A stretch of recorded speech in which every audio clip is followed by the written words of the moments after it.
Greetings, everybody. This is Jeff Scott. Once again, that's a picture of Halong Bay from my recent trip to Vietnam.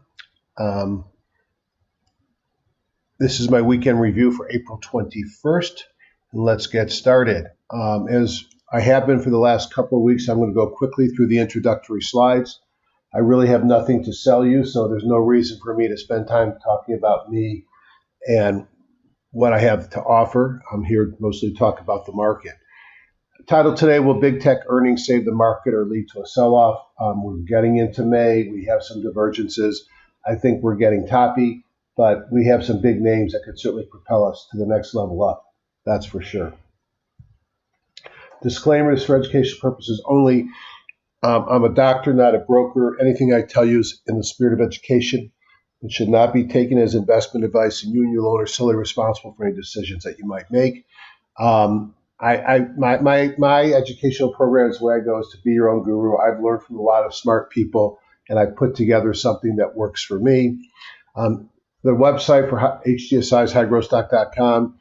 Two key places: free 30-day trial, no credit card required. And then under investing strategies, you see hundreds of videos like this from me and Ron Brown and others. Stock patterns are cyclical, and I feel a lot like we did last September, October, where we kept thinking that we were rolling over and we take another leg up. Kept looking like we're rolling over and we take another leg up. And then September, October, November, we realized that you can't go down. And I just feel like the same thing is happening here. We may have more room to the upside, but if I had to bet, we've got a lot more to the downside coming than just the upside. So that's something that I'm going to be watching very carefully. Your market approach must change with the cycle. I've got it laid out here. Since I'm concerned that we're in topping, that means I've raised cash. I have smaller and less positions, and I've sold some premium. I've had to balance that with I still got a lot of good chart patterns, and I still have some big tech to go through earnings. Friday sector review. I won't say it's a sea of green. You can see financials had a lot of red. Healthcare actually had a big turnaround day. I think healthcare is this stuff here. You can see how strong real estate was, and if real estate was strong, you might have expected utilities, but they're kind of mixed as well. Consumer staples was strong. There's not a whole lot of weakness here, but if there was weakness, it's healthcare, it's been utilities, and it's been real estate. Healthcare really leading to the downside. Major markets tell a story.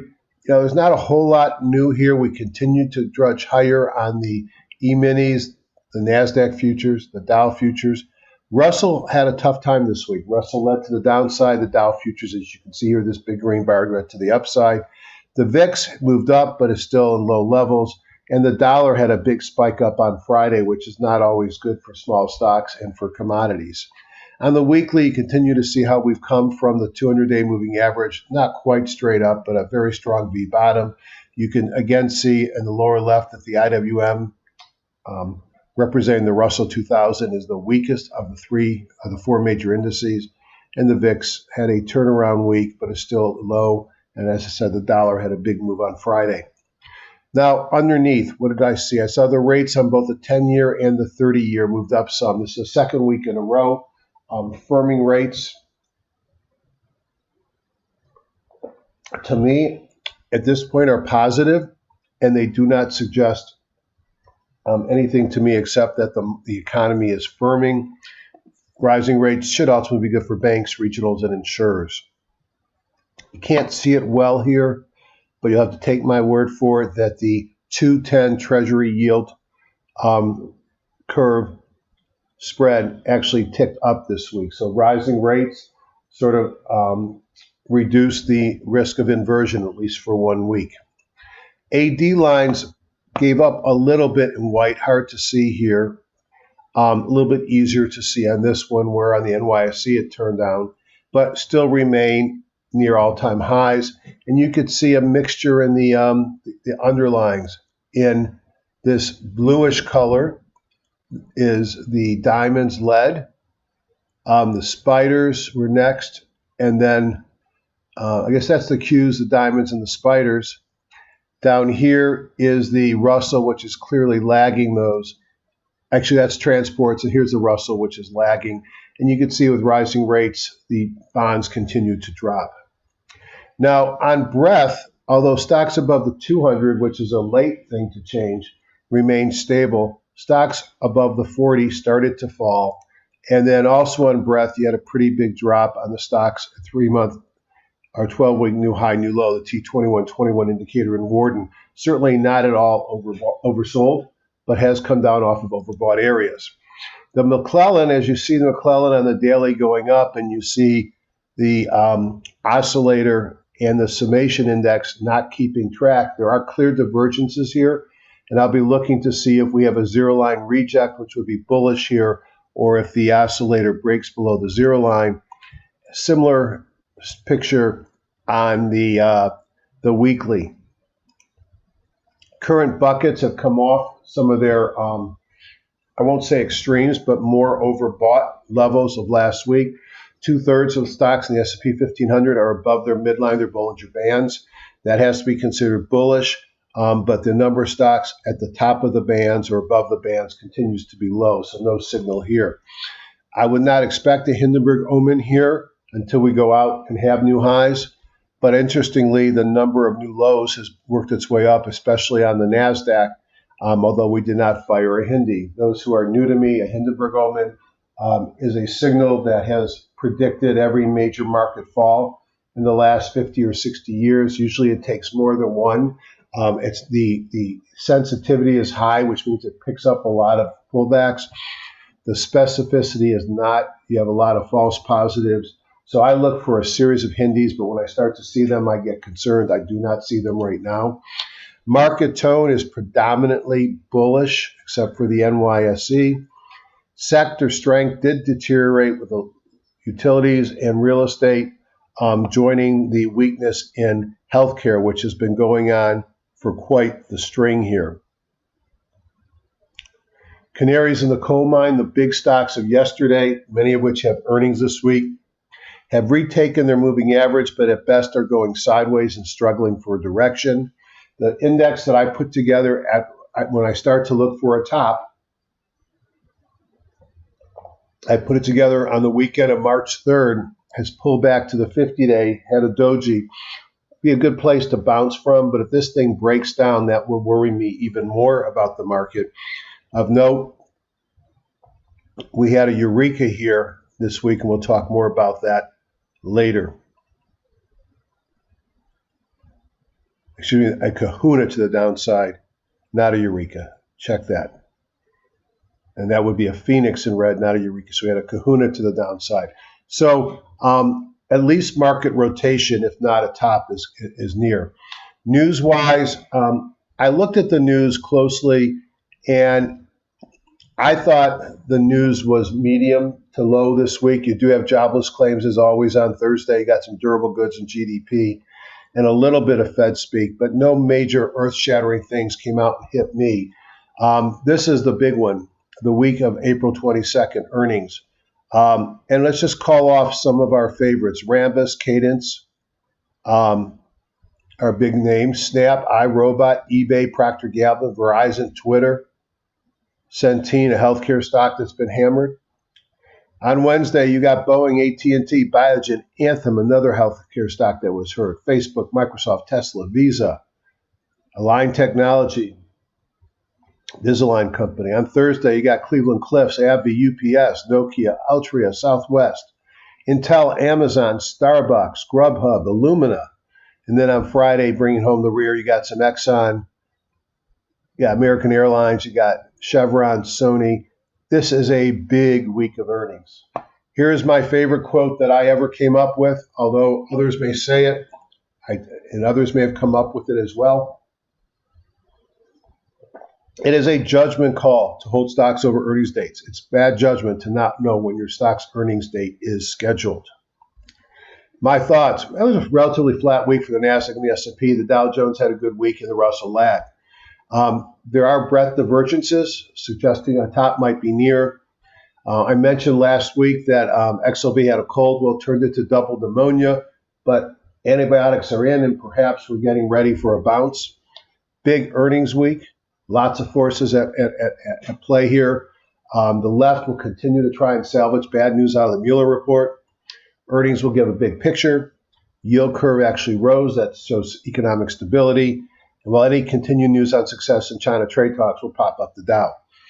I am concerned that we are much closer to a top than a bottom. Therefore, I have raised my highest cash position since, well, I won't even say, since December. Probably November is when I started. October is when it got this level.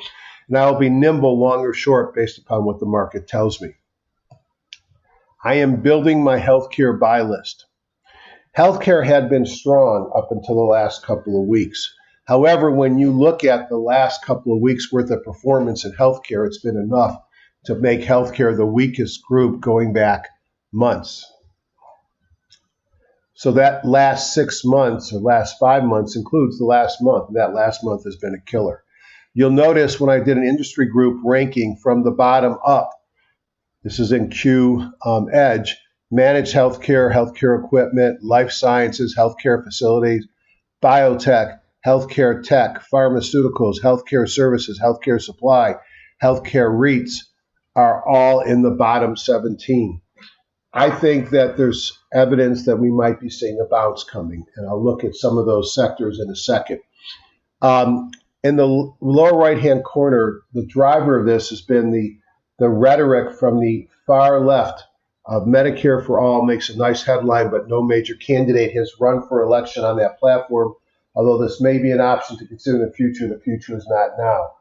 It is highly unlikely that in the next 2 years that we will see any legitimate opportunity for a single party payer. On the lower left-hand cycle was at least one analyst review that suggests that the Senate may remain Republican with the next election. If that's the case, then this won't happen again. Now, I remember having brunch with Steny Hoyer, a prominent Democratic representative, number 2 in the House, who frankly I believe runs in a somewhat Republican area on the Eastern Shore of Maryland, but he's a very wonderful person, very smart, intelligent guy. He's been in politics for his career. I like him a lot. And he used to he used to talk about the Republican Party having many fractions, and it was difficult to work with the Republican Party across the aisle because you had the Tea Party and others. Well, I think the shoe's on the other foot, and I think the Democrats are having to grapple with an anti-Semitic part, certainly an anti-Israel part, a far-left tax the rich, feed the poor part, and this argument of Medicare for all is coming from a small number of Democrats. I will tell you, as a physician who used to be a practicing physician, that in the late 90s, during the Hillary attempt to revive healthcare reform or to do healthcare reform in her vision, a lot of my physician friends were interested in a single party payer. Those were mostly my physician friends who worked at a hospital that was struggling and therefore didn't have the volume. I do think someday we'll have a single party payer, and that's more editorializing than you need, but I'm not sure I'll still be around when that happens. You can't have by far the highest healthcare spend in the world and be in like 8th to 10th place in healthcare outcomes. Something's got to give. It's not giving yet. I think this is overdone, and I think in certain stocks, especially managed care, it might be the buying time of a generation. Now, of course, if they can figure out how to do a single party payer, that may be interesting to see. All right, now let's take a look at some things that I wanted to show you. Go back into TradeStation and let's look at some of those major markets that I always do. So let's start with the E-minis and the E-mini contract. So I look at 6 things on this. Number 1, are we in a buy or a sell? This is a person buy, that's a person sell. It's in a person buy daily. Turns out it's in a person buy weekly. If I smush this up enough, let me see if I can do that. Well, there it is. And it's in a person buy monthly. Second thing, are they blue, green, or red? Green are the most bullish paint bars. Those are elder impulse indicator. When it's green, it says I can buy or hold. When it's blue, I should be neutral on the market. When it's red, I could sell or hold. Blue, longer term green. So positive, but not a full positive. Third thing, where am I in my outer envelope? I'm sort of in the middle. That's good. Fourth thing, do I have any evidence of divergences? Those are those red dots here. They actually work themselves off. So that's actually positive today. Fifth, where am I in my high jump bar at 93%? I'm at a point where I think there's a high risk of a rollover coming as we're getting extended, but we don't necessarily at that point yet, and my weekly bongo is green. I can look at the Dow futures the same way. And very quickly, they still have evidence of the divergences, but they have green paint bars, 90% on the high jump. In the middle, that looks good. I can look at the Russell and see the Russell's now got an early sell signal and a red paint bar. I can look at the NASDAQ futures and see they've had a string of these divergences popping up. They're at 90, almost 95%, and again, extended, but not rolling over yet. So I get a sense here of, again, the strength of the market is probably sitting here in the Dow, everything green, and the Russell with its sell signals leading the charge to the downside.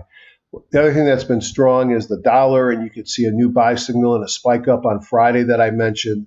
It's only at 48% at the high jump bar, so it's not overly extended. It's elevated. It's a buy signal on weekly and monthly. And you might imagine then that the yellow metal, gold is in a funk. Now it does have some positive divergences coming in here. And where is that positive divergences? So if I wanted to, probably shouldn't be doing this because all I'm going to do is give myself a chance to screw up. But I've got clearly a negative trend there, lower lows. Yet if I look at my MACD histogram here,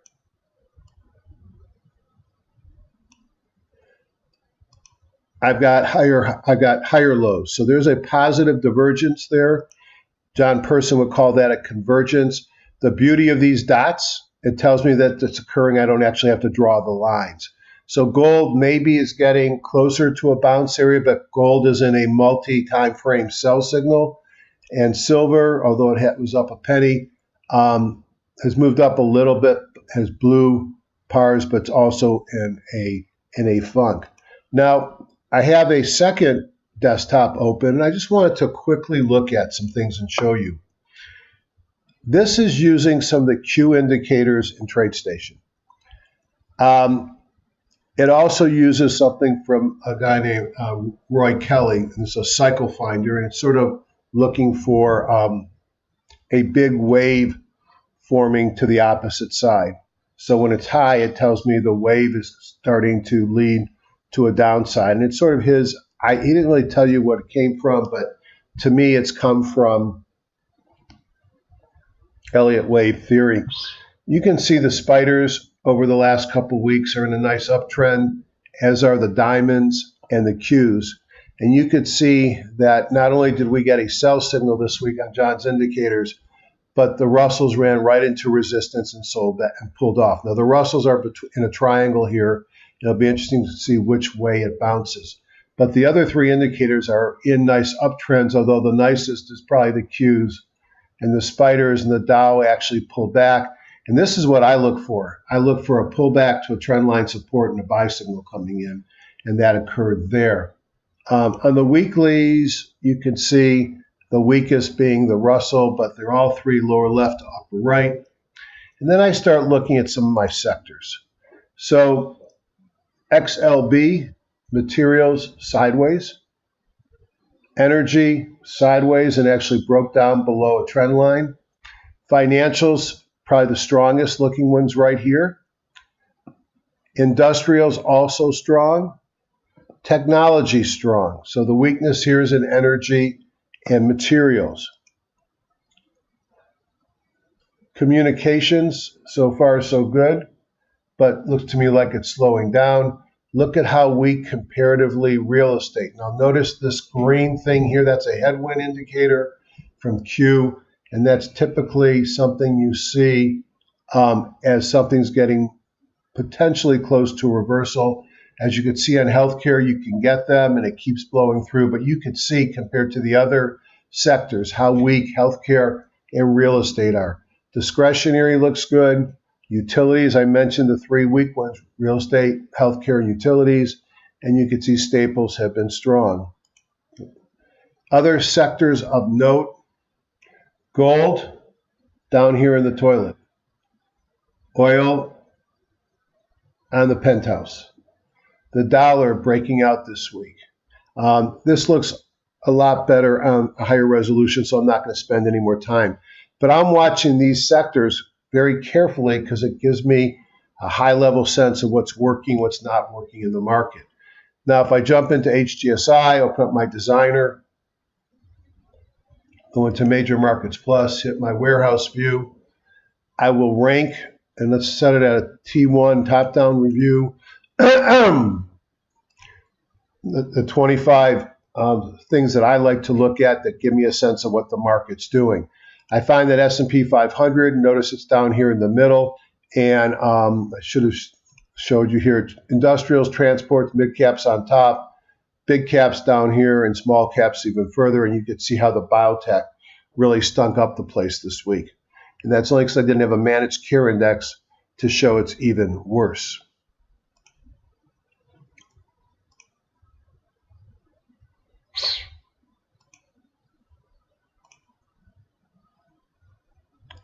All right, so S&P, what can you say? Continues to trudge higher. I do this every week, and I just want to do it again here because this is what I do personally as I try and figure out where this market's going. Try and find the old high, and the old high is probably this bar here. Certainly close enough. Now, if I look at that, I do this, and I look down here, I'm 1.2% away prior highs. So we are within a couple of days or one day, big day of hitting those highs. And then when that happens, what do you expect is going to happen? Are we going to continue to go to the moon? Are we going to backfill and go sideways? Or are we going to have a correction and maybe shoot down towards this 200-day moving average? I'm going to take the third, but you can look at this a lot of different ways. I think we're going to have a pause, at least a pause. The Dow Jones Industrial Average, very similar picture. And let's open up the drawing tool and let's touch that. Let's hit the shift key, move this to the right, take my finger off the mouse, and let's take a look at what this is. How far away is this from all-time highs? 1.4%. It's just hard for me to believe we're not going to go up there and kiss it. Notice that there's no Hindenburg omen since the September-October date, and we know what happened after that. From a Russell 2000, should be weaker, and you could see it's broken below its 200-day moving average. It's in a cluster of moving averages here. And then the NASDAQ up closer to the top. And again, where is the high on the NASDAQ here?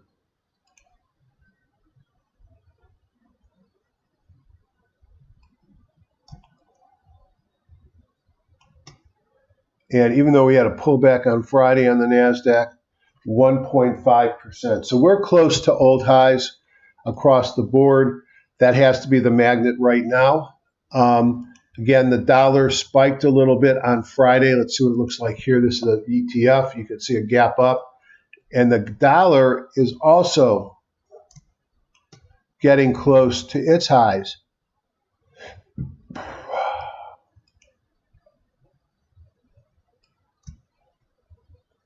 In fact, the dollar has, did what I hate doing. Try that again. Kill all the drawings.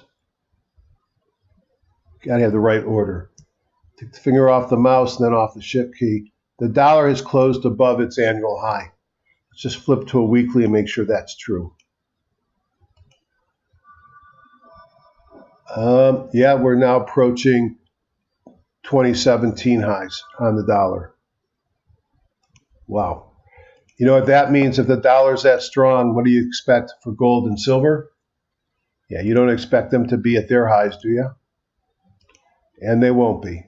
Here's gold, and here's silver. Gold bugs got hurt the last couple of weeks, and as long as that dollar is so strong, you've got to be careful playing the gold, at least to the long side. Volatility, also low.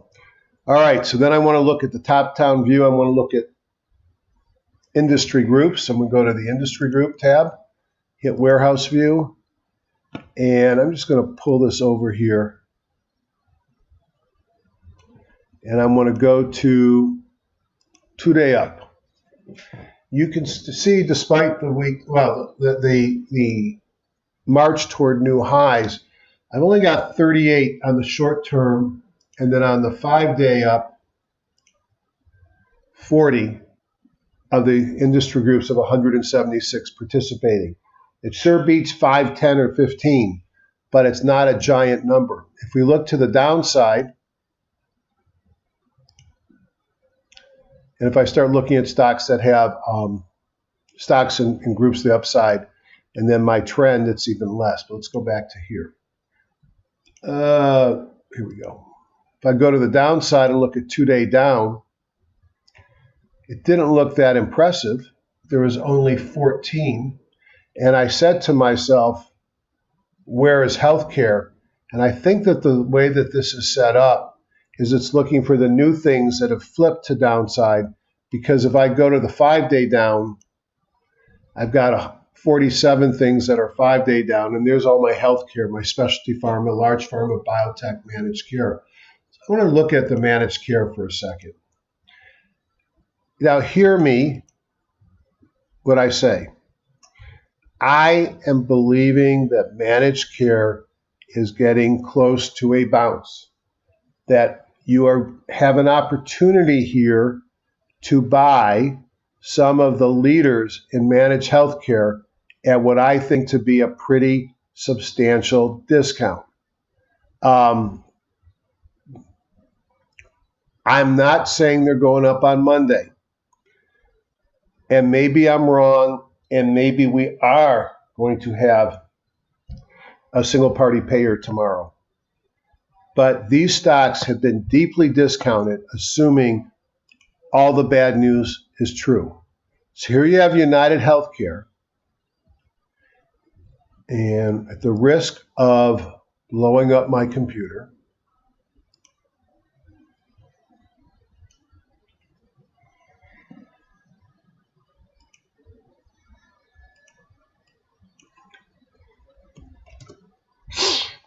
it's traded at a PE range of 13 to 23 over the last 5 years. It's currently trading at 16, so it's much lower in the range. It's got good growth here going forward. Up until December, it was a clear market leader. I'm not saying to buy it on Monday. I'm saying I'm going to be watching it. And so what do I have? I have a stock that's broken. Look at the low jump there. And let me go back to TradeStation.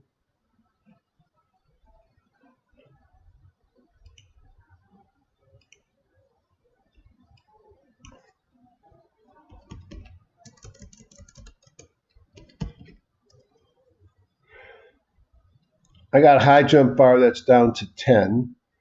I've got the positive divergences here. I've got a blue paint bar came in, even the divergences on the weekly. I need to see a signal. We're not necessarily giving that signal yet, but I think we're getting close. And I think United Healthcare, which is sort of the poster child, and look, 91% of these are to the downside. There was one buy signal last week in this group. Anthem, and you notice on both of them, they've got green candle lows. Well, they've got green candles. It does cause a green candle low because it didn't go below low the prior day on Friday, but they did have green candles and at least weak bounces. Anthem, Cigna, Centene has earnings this week. Humana actually had a positive day. Look at this growth rate. Let's go back here. Yes, I have too many tools. Trading at a multiple of 16, and it ranges between 15 and 30. I just see an opportunity, good earnings per share growth, to maybe buy some quality stocks at a deep discount. This bar here we never talk about. That's a bingo. That is basically the baby out with the bathwater signal. When you start to see it, usually I look for a kahuna to follow or another buy signal, and I realize that it's a good time to buy that stock or that industry group. So I'm just going to be watching that. Let's look at where the winners are. Semiconductor devices continue to be extremely strong. Qualcomm and Apple settled. And then it was interesting that a couple days or a day later, Intel announced it's out of 5G from a communications chip perspective. And hopefully the settlement will accelerate 5G into iPhones. You can see a big gap up by Qualcomm here. I've heard Kramer say it's worth $100. Right now, I probably wouldn't touch it until it breaks out above the high of the Bible gap up bar day, although you could certainly buy it, set your stop kind of where the chandelier stop is right there. Intel also gapped up Thursday. Earnings are out this week, and I'd be very careful on this one as well. And Qualcomm's not for another week. Micron Technology, certainly not the leader right now. The earnings per share growth is horrible. The multiple reflects that. People say you buy this before its chip prices go up. I'm not a fan right now, but that's not to say it's not a good time to be thinking about it. Marvell's had a big run. This is what I want. I want a stock that has a big buy signal here in a squeeze, having a kahuna, a pocket pivot, my buy signal comes in. That's what I'm looking for. And then the big run that occurs. You don't see that. This is extended right now. The high jumps up at the top. I pass. AMD, kind of sideways. Microchip, again, here's that signal. Two kahunas in a row, a pocket pivot. My buy signal, mobile breakout from a squeeze, breaking above the 50. That's the signal that I'm looking for. And I didn't see a lot of them this weekend on my review. In fact, I saw a lot of things that were laggards that are starting to move, and that's probably not what I want to be buying. Speaking of laggards, this is a electric power equipment. I'm not interested in buying GE. Long-term downtrend, shedding assets, not a turnaround yet. AB&B is a large industrial company. I think it's Swedish. I don't like its earnings per share growth. It did have a Bible gap up, sort of. It's below the 200, so it didn't count, but it did have a big move up and took the 200. Eaton Corporation, if I had to look at one of these to buy, this would be the one I'd be interested in, but the best opportunity was probably back when it came out of the squeeze here, PSAR reversal, and the other indicators. So this is positive. I don't even know why it's positive. I guess because these things are all up in value. But that made it to number 2. That tells you about growth stocks now, because those are not growth. Food stores, 2 made it above the index group. That's the 2 we're going to look at. Bible gap up here on Smart and Final Stores. Notice 3/4 of the stocks in this group are in a buy. 2 new buys on Friday. Kroger's, to me, is a better story. It makes money, tepid earnings per share growth, but do you really want to buy it down here? I mean, technically, it had my buy signals came in here. I like buying stocks in uptrends. Maybe this will turn out to be one. It's not in one today, at least not on my time frame. Rail freight, probably the leaders. A couple of these made my buy list. I think it was, I stopped at Kansas City Southern. Union Pacific really did nothing, and then it popped. These guys do a lot of carrying of shale oil. And last week I commented, how many weeks can we have oil prices going up before oil stocks reflected in it? Maybe this is reflecting in that as well. I like Kansas City Southern. Big move here from 92 to 124, but certainly breaking out here. Kahuna's big volume coming in out of a squeeze. Good earnings per share growth, pays a small dividend. CSX Corp looks similar. Norfolk Southern. This is what happens when an industry group goes up and takes everybody with it. Beverage index, a defensive play. Stars looked interesting to me. Had a good week, up 4%. Why did it look interesting to me? Because it broke above its 200-day moving average. See the group turning up, Mobo breakout. It had my indicator filed the day before and a pocket pivot. PepsiCo breaking out, actually a leader here, not my cup of tea. Coca-Cola trailing PepsiCo up. I also like Budweiser, or Anheuser-Busch. Anheuser-Busch has had a nice gradual ascent since about 66, so it's had a big move already. It's got a big quarter coming up for earnings, the second quarter out. When I see that, it means we don't have the data. This one interests me on the chart pattern as well. Restaurants, again, keeping with the defensive play. I mean, when I see McDonald's at the top of the list, it tells me what the market's looking at. Now, lower left, upper right, a little bit of a flag breaking out with a Kahuna pocket pivot out of a squeeze. That looks great until I get up here and I see the yield is better than the earnings growth. I like to see growing earnings of a growth stock investor. Domino's Pizza, it's sort of in a funk here. I'm not really interested. Tepid earnings at best. Starbucks, maybe earnings are growing. What a nice lower left, upper right. Pull back in a flag, had a new buy signal. That still looks interesting there. But it's extended. And maybe the best chart of the bunch, if I wanted to be buying in this group, is Darden. Pull back to the 50. A new buy signal kicked in. To be safe, you might set your buy right above that PSAR dot so you make sure you're not going to get resistance from the 17-day or the PSAR before you take the trade. It's got earnings per share growth, pays a small dividend. When I start seeing these as the leading groups, it's really hard for me to get excited because I'm a growth stock investor. Airlines, you got to balance the issue of passenger miles lost with the 737 Maxes to the fact that the planes are all full and the prices are going higher. United leading here sideways, not that interesting to me. Earnings are out. GOL is a South American airline. If I put my money where my mouth is, I've got a Kahuna pocket pivot, my indicator fired. What I don't like about this is mostly the fact that it's so far below the 50, and I've got to believe that there's a lot of resistance here. It's also below its chandelier stop. Azul, I could just say ditto. Ryanair, break above the 200-day moving average here is interesting, but it doesn't make money. That bothers me. The one I did like was Spirit. It's got great earnings per share growth, multiples greater than its PE.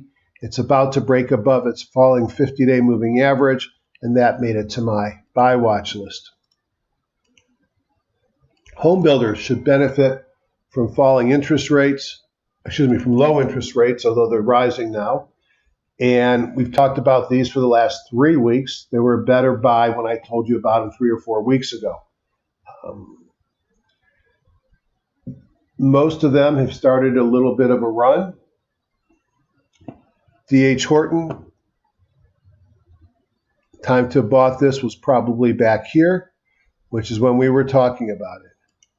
Lennar, same story. Pulte. Now, all these you'll be chasing to some extent, perhaps not chasing as much on Tool. They're not earnings leaders right now, but their chart patterns as a group are all very similar, and they're moving. So home builders look interesting. And then last in the top 10, investment managers. These pay except for blockchain, which is kind of funny. This was a biotech company that turned into a Bitcoin company. With Bitcoin strengthening, perhaps that's driving blockchain. I'm not interested. BlackRock, now you're talking about asset managers, stocks in uptrends, paying a dividend. I feel like the one that I liked, that's had a big run. Conan Steers paying an 8% dividend.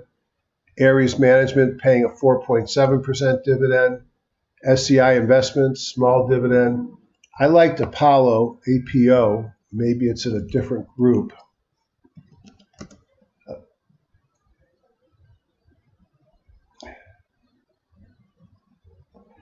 Breaking above the 200 with a kahuna. Big earnings per share growth coming up, pays 5.8. Blackstone hit an all-time high, I believe, or is getting near an all-time high. They said all-time high, but it doesn't look like it to me. But Blackstone had a big, maybe all-time high in earnings, a big move on Friday, pays 5.6. And lastly, in the top 10 groups are auto parts. They've been moving for a couple weeks. Last week I gave you Adient as a bottom fishing play. I took it. It's really behaving nicely. It probably runs up to that 200-day moving average before it's a problem, pays a small dividend. But this whole group, Magna, broke out 2.4%. Auto Live, I think their dealers broke out 2.9%. Delphi breaking out 1.9%. So these are all stocks that were beaten up considerably, but they've started to move back up to their moving averages. Here's Gentex, 2% dividend. So that's what to the upside. Again, the downside had a lot of healthcare stocks. Let's take a look at what I came up with for my trading this week. Again, I have raised cash. I want to emphasize that again. I am nervous about this market, but I'm prepared to go long or short based upon what the market's going to give me. So let's put this into a different view. You see, I've got an idea of some of the industry groups. I am interested in healthcare bouncing. I'm going to watch it. And you can see I've got a number of managed care plays. Now, the fact that they're here, all that means is that they're also here on my buy watch list, so I could look for new signals coming in. I could look for bounces, breakouts, bounce off the box, go with flow entry. These are new long signals in Q. Notice how many of them met that criteria. I can look for reversals, green candle lows, red candle highs, squeezes, and so on and so forth. Bible gap ups, of which we had many of those stocks this week. And then lastly, not lastly, but then I have John Person's set of indicators there. And most important indicator I have is when their earnings are. You don't want to get burned and make a big purchase and find out your earnings are the same day. All right, so I actively watch these during the week. So there's anything here that I wanted to point out. Deere and Company, and here's one of the problems. A lot of these stocks have earnings this week. So here's John Deere. It says May 17th, although I thought, let's see.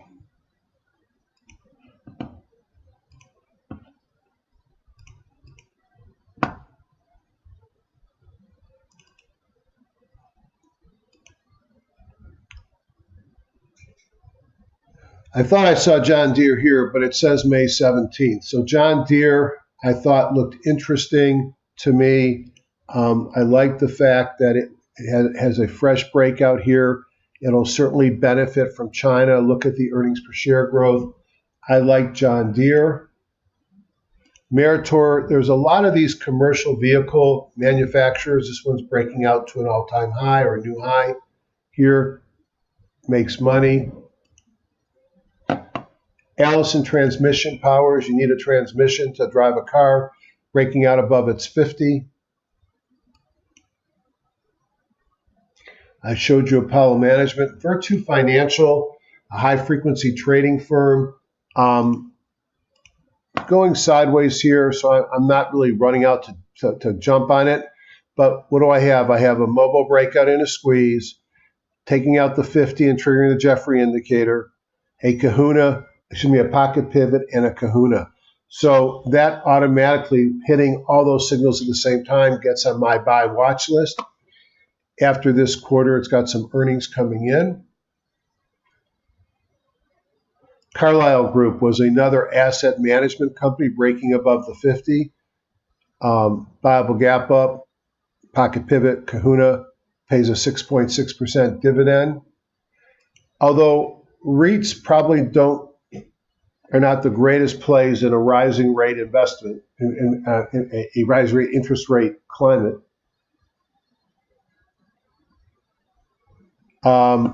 Pulled back here into its moving averages, had a big up day on Friday. Global Medical REIT, great earnings per share growth, pays a big dividend.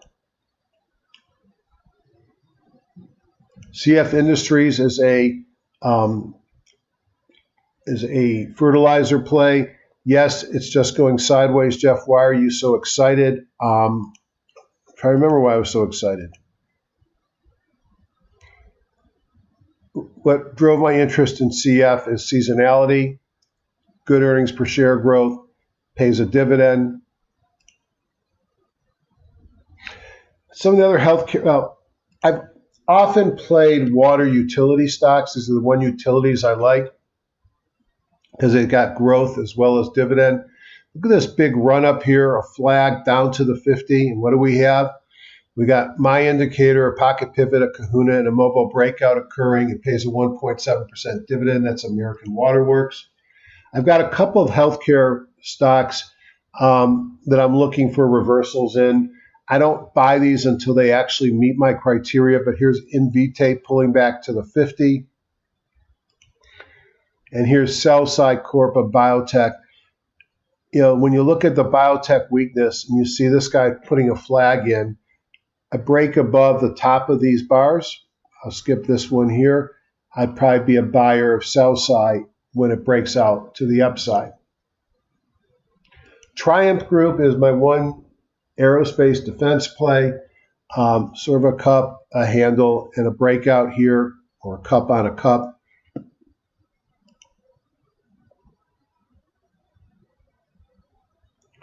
QDN is another of my bottom fish plays.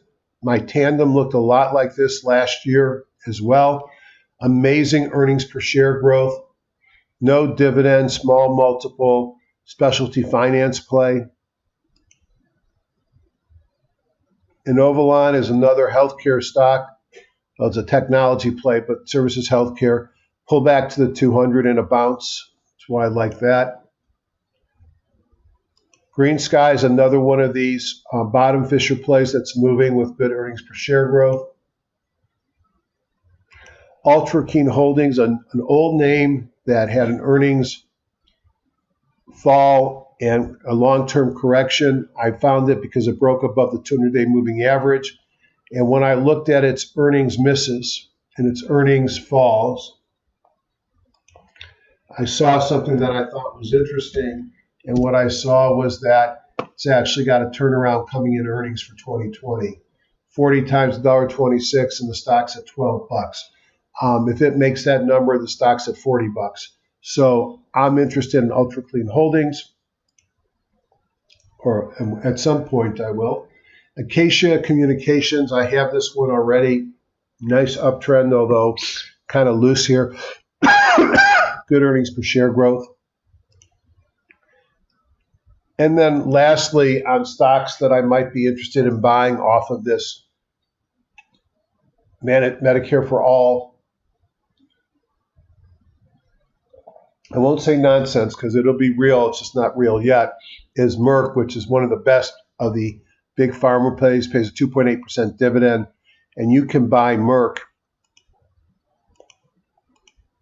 And this is the leader, Frank, in immuno-oncology right now. And right now, the rage in cancer care is immuno-oncology. You can buy Merck at the same price you would have bought it when the market sold off in the fourth quarter. I think Merck is interesting here. I think the sell-off is not about Merck as much as it is about fear of a single-party payer, and I don't think that's anywhere on the horizon. And notice what a great place to buy it, sitting on its 200-day moving average. So let me show you my sell list because it's pretty big this week. I really think this market can go either way.